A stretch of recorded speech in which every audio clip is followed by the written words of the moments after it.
All right, I'm in the process of taking some of my hydrangea cuttings and getting them ready to propagate. So I think we're somewhere at the end of July here in Seattle. It's a little bit cloudy, so a perfect day to kind of do that. And I just wanted to walk you through the process. What type of cuttings do you take? What is the medium, humidity domes, things like this. So this is going to be pretty much ad hoc, just kind of walk you through it, what the things are that I'm looking for. And then let's see, 4, 6, 8 weeks from now, see what we actually have. So let's take a look first. What are some of the things that I use? Some of the like medium, things like that. All right, so let's all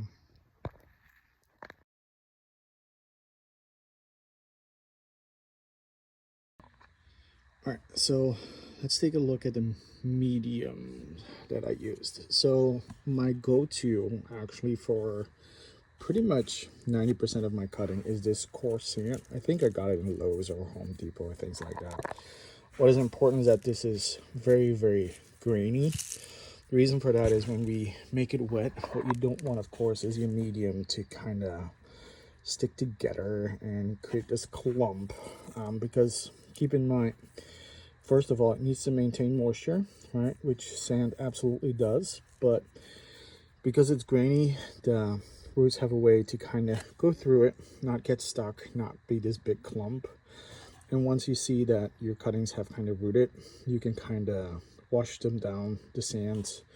You just throw it away in your green container, things like that. So that's one. Another one, and it's actually more an experiment, but I've kind of done it before, but I kind of walk you through it as well. This is actually very fine pine bark. I'm actually in the process of mulching some of my flower beds. So I had about 7 cubic yards laying in front of my house. So I was like, let's take some of this. So you see, again, same thing, right? Very, very grainy, doesn't go into like being a clump. Another reason or another thing that is important when you choose your medium is that it's pretty much inert, right? It has some nutrients in this, but very, very little. It's really designed to give more air in your vegetable gardens and your flower beds and things like that, right? So, and of course it keeps the moisture, which we of course like. Another one that I've never done but heard a lot of people bragging about it, got this bag in Lowe's for like $4. So we'll use that one as a third option and kind of see which one actually does the best. Like I said, most of my cuttings I've done now, a few hundreds of those have been with sand, but you never know, right? Another one uses rooting hormone, something I got in like Tractor Supply, I think, a few bucks. I will use that as well just to give it a boost. And then humidity domes. These are ones that can hold, I think, what, 12 in total? Yeah, 12 in total. Now I'm going to put them in profile real quick so you kind of see the difference between the two. All right, and you see, if I zoom out a little bit, and I'm using my phone for this, that this one has a higher kind of lid. And that's important because take a look at some of these cuttings. They're very, very tall, and they still have to fit in there, right? So even this is a blue Nikko. This might even have a hard time getting in there. So the higher you get your humidity domes, the better. So the taller your cuttings can be. So this tiny one, I'm not going to use that. I'm going to use 3 of those and fill this up with a medium and then pretty much go from there.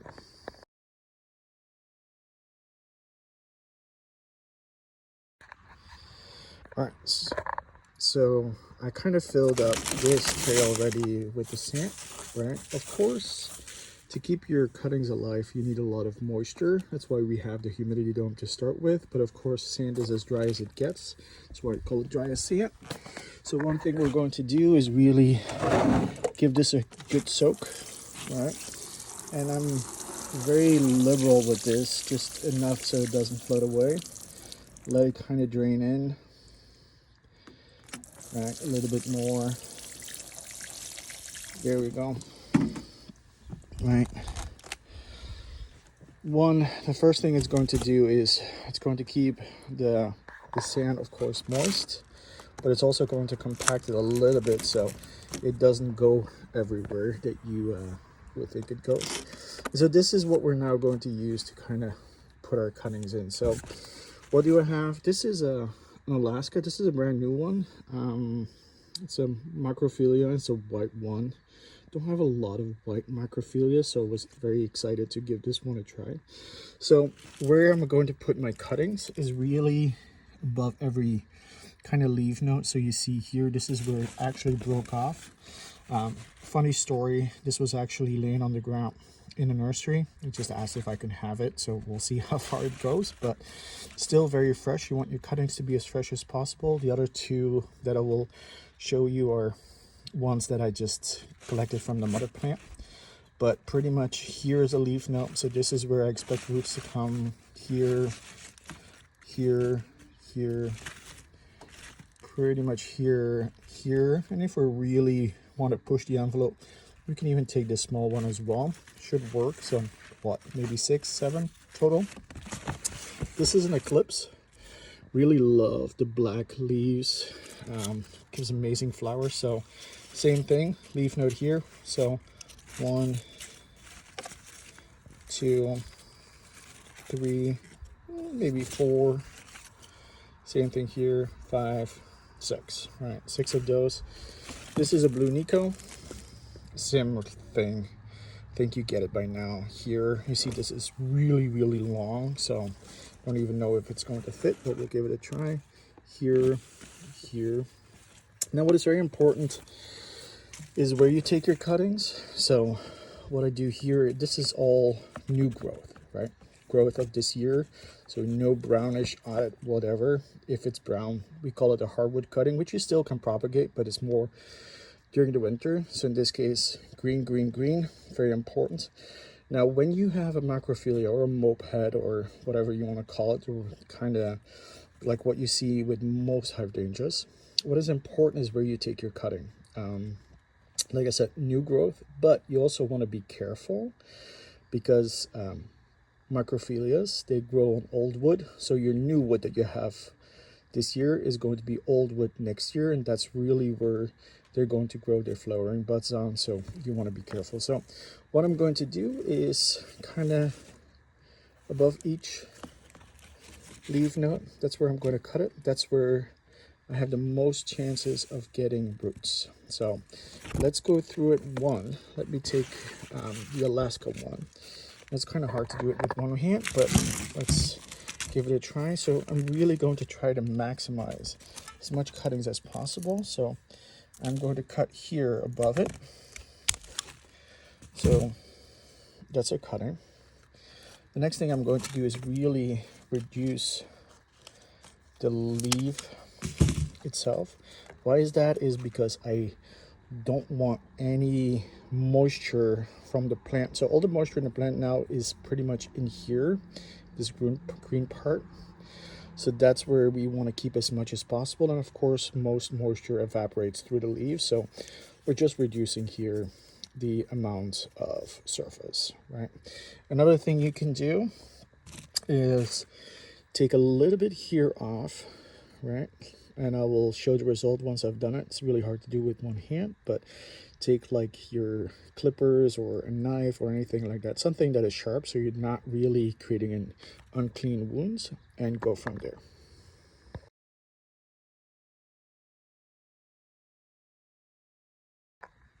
All right, so I have my cuttings. I'm going to try to zoom in on one. Here we go, that's a good one. And you see, they can be tiny, tiny, tiny little stems, but you see here, let me try to zoom in on that white part. So I made a little bit of a scrape there. There we go. And just to make sure that we have as much contact as possible with the ones that are actually going to start giving me those roots. Next thing, a little bit of rooting hormone and plug it in, because we have 3 types of mediums that we want to test, right? So I created a little hole in here, right? That way the rooting medium is not going away. And put it in here. There we go. That's one. Number 2. And I'll start distributing that. All right. And then of course, when we're done, what we're going to do is put our humidity dome on top of it. And then very important is we're going to put this in a location where you have sunlight but no direct sun. So in my case, that's on the side of my house, on the north side. I'm going to show you that in a bit. Trust me, I'm not going to show you that area. That's in full cleanup mode, so I don't want to get a lot of reactions on how bad my backyard there looks, but that's where I have all shade all day, so that way they're not heating up. They keep the moisture nice in this humidity dome and go from there. So I'm going to do the same thing for the rest, put them in here in the other boxes, and then give you an overview as well. So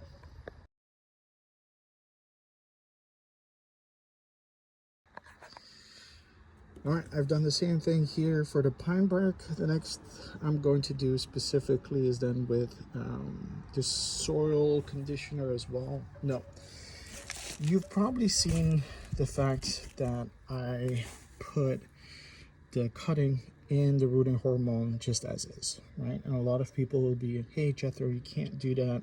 You can contaminate the rooting hormone, and they're 100% right. These are small containers, right? Can easily replace them if necessary. If you really want to do it the 100% correct way, what you do is you take your lid, right, put some rooting hormone on there. If you're getting to the bottom of it like I am, that's actually easier as well, because you don't have to put the whole cutting in there. Just something that you want to take into consideration. I have never had issues, to be honest, so yes, it's a good precaution. But like with everything, you do you, I do me. That has worked for me, so I'm going to start filling this up. Same thing now with the Eclipses and the blue Nikkos. And then when all the 3 boxes are filled up, I will give you a final recount.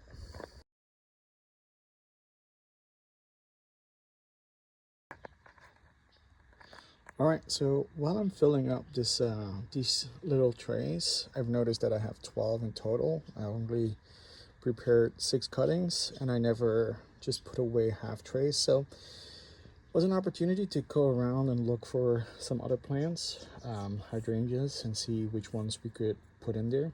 So the one that I have here is a Limelight Prime. So it's a sister plant of the Limelight, of course. Doesn't get as tall. This is actually a good opportunity to kind of show you the difference between hardwood and softwood. So when you go here to the bottom, let's see if I can get them. There we go. See how the bottom here is really, really brown, right? And the higher I get, you see how it turned into that pinkish purple color, right? Where it starts to turn from that brown to pink is where the new wood is starting to grow. Why do I call this out? Look, I'm going to still put them in there, those brown ones, but the chances for rooting are significantly lower. It needs a lot more time. So I wanted to make sure that I have here enough softwood, which I do. The principle is the same thing, right? So here's where I'm going to make that cut. Here's where we're going to make that cut. Same thing, same principle, but a Limelight especially, and I think blue Nikkos as well, even more, you can kind of see where the color change happens, so I wanted to make sure to call that out.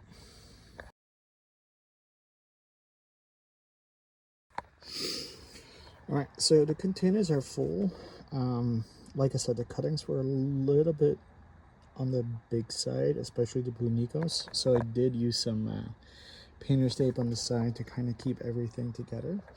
Now the final step, actually the 2 final steps, is 1, write down which cuttings are in which pot, because trust me, I have been guilty of thinking, yeah, I will remember, and then 2 months later, when they actually start to root, you have no idea which one is which. You probably can recognize the paniculadas from the microphilias, but that's about it. Whether it's a blue Nikko, whether it's a Madame Moliere, whether it's an Alaska, yeah, when they flower, you might have some idea. But for example, I have Limelights next to vanilla strawberries, and I will have to wait a few seasons until they start to blossom and flower until I will recognize who they are. So what I love to do is take some blue painter's tape and just stick it up, and Banks is having a field day. Make sure that you always have a helper around, but take some blue painter's tape, take some marker, write down which ones are in there, preferable even in which pot and in which little cell, so that way you know which one is what. Or what I tend to do is not mix types. So for example, you can mix paniculatas with macrophilias. That's easy. Different leaf types, different colors, that stuff. But don't put a blue Nikko next to Mouliere, for example, right? I will easily recognize the Eclipse because they're dark leaves. But beyond that, you definitely want to document. Otherwise, it becomes very, very difficult. So a little bit of blue painter's tape, get a pen, potentially here on the side, and put that against then the north side of your house or under a shaded tree, things like that, depending on where you are, of course, right? And then leave it alone for about 8 weeks, and then you probably are going to start seeing some roots. In my opinion, macrophilias are easier to root. I have the highest success rate with those. Paniculatas really depends. They're kind of finicky sometimes, but try it. No harm done. So that's what I'm going to do, and then I will show you where I put it. And potentially I will show you some of the ones that I've already done this year and see where they're at.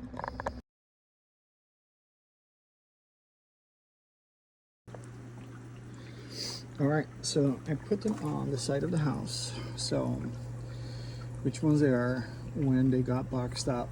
As you can see, I have a bunch of them. You're going to see those ones are a lot taller. I got those on Amazon. I will try to put a link in there, but you can kind of see based on the moisture how well they're doing. So this one is a blue Nikko that I did about 3 weeks ago, and you can see there the stand. I put 2 per pot there, sometimes even 3, so 6 times 2, 16, 24, right? So if you're lucky, you can use that pot 3 times per season, right? Over here, I have a Flamingo and a Red Canyon Rose, same thing. So let's see what those are doing. So this is with wood chips, so you can absolutely use that as well, again, as long as it's inert. So you see here that they're starting to new growth.